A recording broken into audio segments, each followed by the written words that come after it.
This is a story about how discovering your own strengths and practicing with dedication can lead you to success.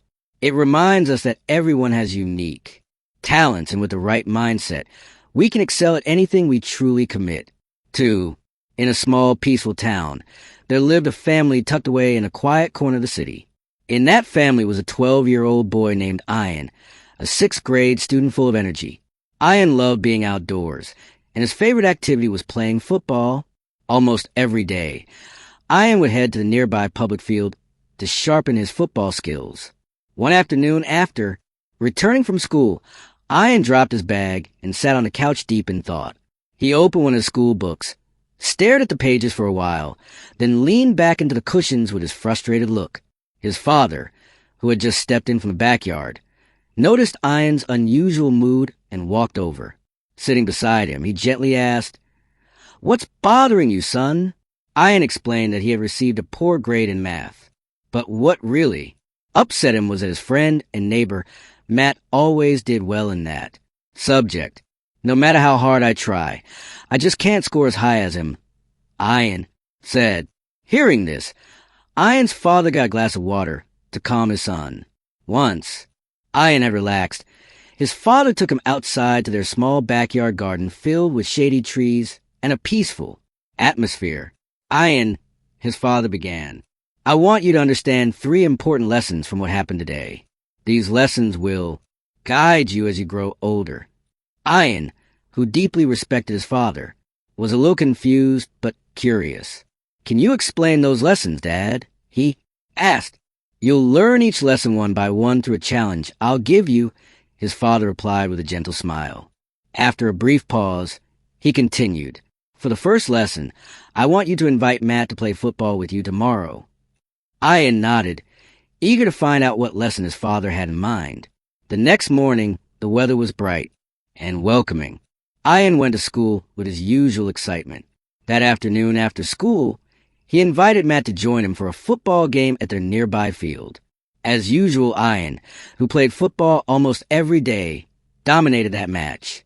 He scored 3 goals, leading his team to a big victory. Meanwhile, Matt, who wasn't very familiar with football, struggled. He often lost the ball and made several mistakes. Still, everyone who played had a great time. Afterward, Ian cleaned up and hurried to meet his father in the backyard. "Dad, today I played football with Matt. What's the first lesson you wanted to teach me?" His father smiled knowingly. "Tell me how the game went." Ian described everything, his 3 goals and how Matt wasn't very good at football. His father nodded and said, "Look at this, Ian. Matt may not be very good at football, but he's great at math, just like how you might struggle with math, but excel at football. We are all different, and that's okay. We each have our own strengths and passions." Ian felt a wave of understanding wash over him.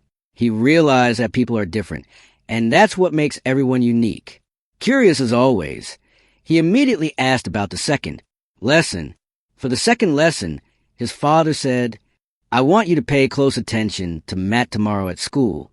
Keep track of how often you see him counting or working with numbers."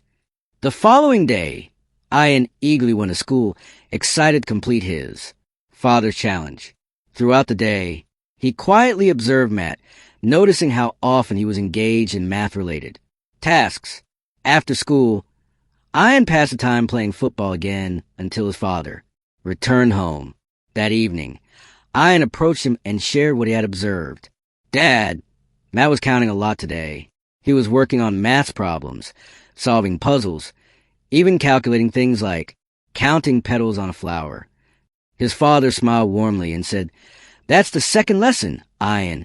Matt is good at math because he enjoys it and practices it often. If you want to get better at something, you have to keep practicing just like you do with football. It doesn't always have to be difficult. You can start with simple things like counting petals on a flower." Ian smiled, realizing he could improve in anything as long as he practiced consistently, just like he had with football.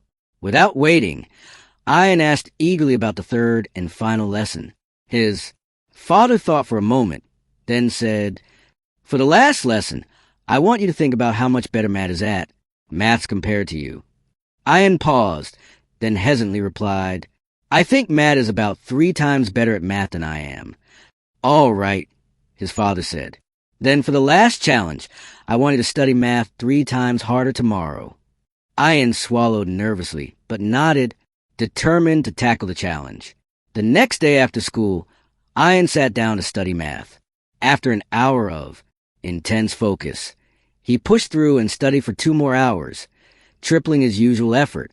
But before he could finish, his head started to throb. Without realizing it, he fell asleep. Later, he was gently woken up by his father's soft tap. Wake up for dinner, and meet me in the garden afterward, his father said, feeling disappointed in himself. Ian met his father with his head low. I'm sorry, Dad, he said. I couldn't complete the challenge. I studied so much that my head hurt, and I ended up falling asleep. His father gently patted Ian's head and said, Ian, this is what happens when you try to master something you don't enjoy. It's hard to stay disciplined and consistent, but when you study something you love, discipline and consistency feel much lighter, just like how you stay dedicated to playing football. After a brief silence, his father gave him one final piece of advice. So, if you want to be smart and become an expert at something, either study what you love or learn to love what you are. Studying. Ian, filled with admiration for his father's wisdom, promised to carry these 3 important lessons with him for the rest of his life. We live in a world full of noise and comparison. Someone's always faster, more talented, or further along. But growth isn't a race, and success isn't. One size fits all.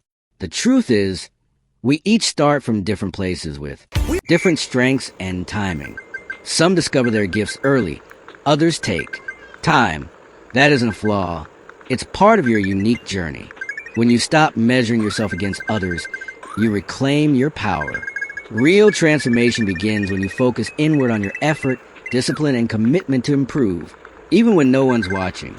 Progress isn't always dramatic. Sometimes it's slow or silent, but with consistent daily effort showing up, when you could quit, it becomes unstoppable. So don't chase someone else's path. Build your own. Don't aim for perfection. Aim for growth. Success isn't about being the best in the room. It's about becoming the best version of yourself. That's how you truly win.